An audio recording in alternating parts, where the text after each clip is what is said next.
यह एक ठंडी सर्दियों की सुबह थी जब नारायणपुर के छोटे से कस्बे के निवासियों ने घाटी को ढकती घनी धुंध के साथ आंखें खोली। इस शांत शहर में जीवन धीमा था, जहां लोगों की दिनचर्या प्रकृति की लय पर आधारित थी।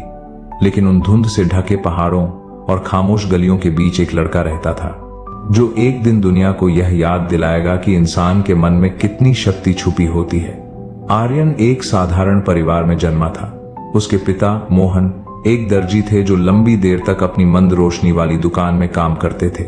उसकी मां लता एक गृहिणी थी जो प्यार और अनुशासन के साथ भोजन का संतुलन बनाए रखती थी। आर्यन उनका इकलौता बेटा था, एक जिज्ञासु चमकती आंखों वाला बच्चा जिसमें सबसे सुस्त पलों में भी एक चमक नजर आती थी। वह अपने पिता के पैरों के पास बैठता और पुराने मैगजीन और स्कूल की किताबों के फटे हुए पन्ने पढ़ता। लेकिन सपने जितने सुंदर होते हैं, अक्सर सख्त हकीकतों से टकरा जाते हैं। जब आर्यन 10 साल का था, तब उसके पिता का एक दुर्घटना में चोट लग गई। लता ने छोटे छोटे काम करना शुरू कर दिया, घरों की सफाई, कपड़े सिलना, ताकि घर का खर्च चल सके। आर्यन ने सुबह स्कूल से पहले अखबार बांटना और शाम को बच्चों को ट्यूशन पढ़ाना शुरू किया। जिम्मेदारियों के बोझ के बावजूद उसकी चमक फीकी नहीं पड़ी। उसके सहपाठी उसका मजाक उड़ाते थे, लेकिन आर्यन एक विश्वास को थामे रहा, एक दिन मैं इस दर्द को मायने दूंगा। हर दिन वह एक फटे हुए शीशे में देखता और कहता, मैं अपनी स्थिति से बढ़कर हूं, मैं उठूंगा। क्योंकि मां, कभी कभी आपकी अपनी आवाज ही वह एकमात्र आवाज होती है जो आप पर विश्वास करती है।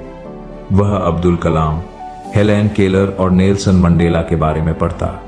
उन्होंने अपनी परिस्थितियों को अपने भविष्य पर हावी नहीं होने दिया। एक राष्ट्रीय स्तर की निबंध प्रतियोगिता की घोषणा हुई। विषय था सकारात्मक सोच की शक्ति। उसने अपनी निबंध के साथ एक साधारण नोट भेजा, अगर मुझे एक मौका दिया गया तो मैं आपको निराश नहीं करूंगा। आर्यन न केवल चयनित हुआ, बल्कि अपने जिले में प्रथम स्थान पर आया। एक दयालु शिक्षक ने दिल्ली की यात्रा का खर्चा उठाने की पेशकश की। दिल्ली में आर्यन एक भव्य हॉल में खड़ा था, जहां चारों ओर प्रतिष्ठित स्कूलों के छात्र थे। उसने फुसफुसाकर कहा, मैं अपने संदेहों से चुप नहीं रहूंगा। उसकी आवाज कांप रही थी, लेकिन जैसे ही उसने बोलना शुरू किया, पूरा हॉल शांत हो गया। उसने संघर्षों और आशा की बात की और अंत में कहा, सकारात्मक सोच उस व्यक्ति को बदल देती है जो सोचता है। तालियां गूंज उठी। उसने प्रतियोगिता भी जीती और दिल भी। एक एनजीओ ने उसे छात्रवृत्ति दी। वह अक्सर खुद को नोट्स लिखकर दीवारों पर चिपकाता। 21 साल की उम्र में आर्यन ने मनोविज्ञान में ऑनर्स के साथ स्नातक किया। फिर उसने काउंसलिंग की पढ़ाई की ताकि वह दूसरों की मानसिक पीड़ा को दूर कर सके। उसने माइंड लाइट्स नाम से एक पहल शुरू की ताकि गरीब समुदायों में मानसिक स्वास्थ्य के प्रति जागरूकता फैलाई जा सके। वह अपने स्कूल लौटा, जहां अब एक नई लाइब्रेरी थी जिसे माइंड लाइट्स ने फंड किया था। वह अपनी पुरानी बेंच पर बैठा और यादें उमड़ पड़ी। एक छोटे छात्र ने पूछा, क्या आपने कभी हार मानने का सोचा नहीं? उसने जवाब दिया, हर दिन, लेकिन मैंने एक अलग सोच चुनी। तभी सब कुछ बदल गया।